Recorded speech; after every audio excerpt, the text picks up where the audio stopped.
हूँ निशा कबीर और अभी मैं आई हुई हूँ मुस्तांग गुफ़ा के नज़दीक जहाँ मैं रहती थी। तो यहाँ आने पे मुझे एक बार आने का बहुत इच्छा होता है। सारी यादें ताज़ा हो जाती हैं, वो सारी ऊर्जा फिर तरोताज़ा हो जाता है। तो आज मुझे ऐसे ही बैठे बैठे एक घटना याद आई। इस पेड़ को देखते ही यहाँ पे मैं बहुत बैठ के ध्यान की हुई हूँ। और आज से 6-7 साल पहले करीब एक मेरे मित्र हैं बासु स्वामी जी, उनके आश्रम में स्टार्टिंग में ही हम बैठ के शैलेंद्र स्वामी जी जो ओशो के छोटे भाई हैं, उनकी मिसेज हैं प्रिया माँ के आवाज़ में हम योग निद्रा कर रहे थे उस समय। तो योग निद्रा में प्रिया माँ ने कहा कि उस गाइडेंस के दरमियान कि आप जो होना चाहते हैं भविष्य में, आप उसको विजुअलाइज कीजिए। तो प्रिया माँ ने जो गाइडेंस किया और उस गाइडेंस में मैं चलती गई, ध्यान होता गया और मैंने अपने आप को क्या देखा कि मैं वाइट कपड़े में एक पेड़ के नीचे बैठी हुई हूँ।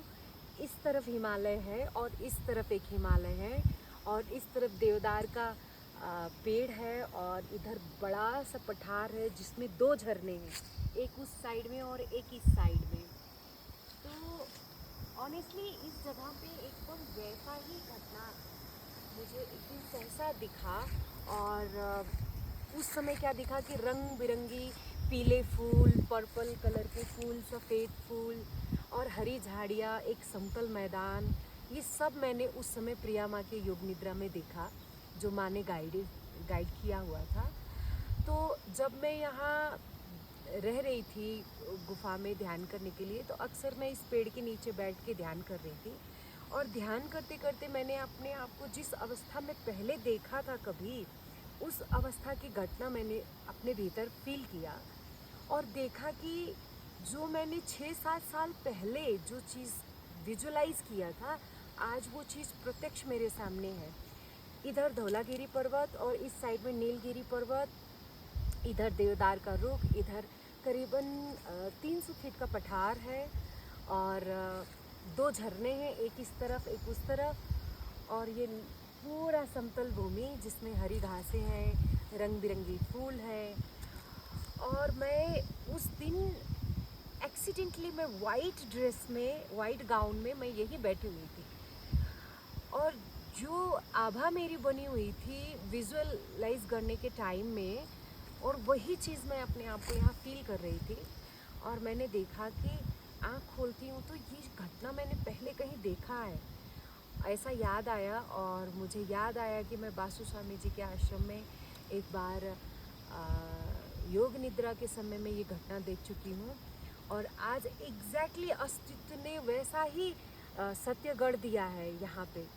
तो वैसा ही समा, वैसा ही यहाँ का नेचर और वैसा ही अनुभूति, वैसे ही कपड़े में, वैसे ही एक पेड़ के नीचे।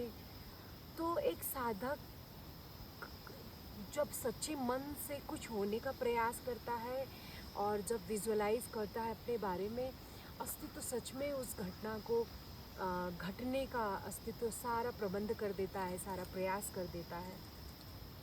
और मुझे बहुत खुशी होती है कि मैं अस्तित्व की भाषा और उसका लैंग्वेज में समझ पाई और मैं ये दिन जी पाई यहाँ पे।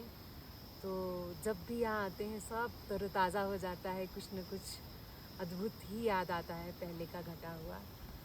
तो आज मुझे लगा कि ये चीज़ शेयर करें।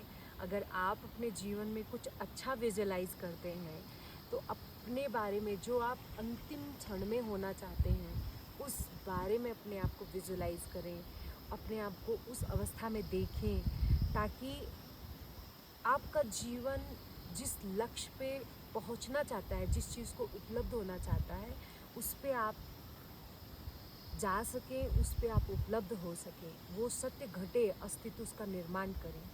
सो बहुत आनंद आ रहा है। ये सब आनंद, इतना सारा प्रेम आप सबको भी पहुँचे। बहुत बहुत धन्यवाद। मिलते हैं जल्दी।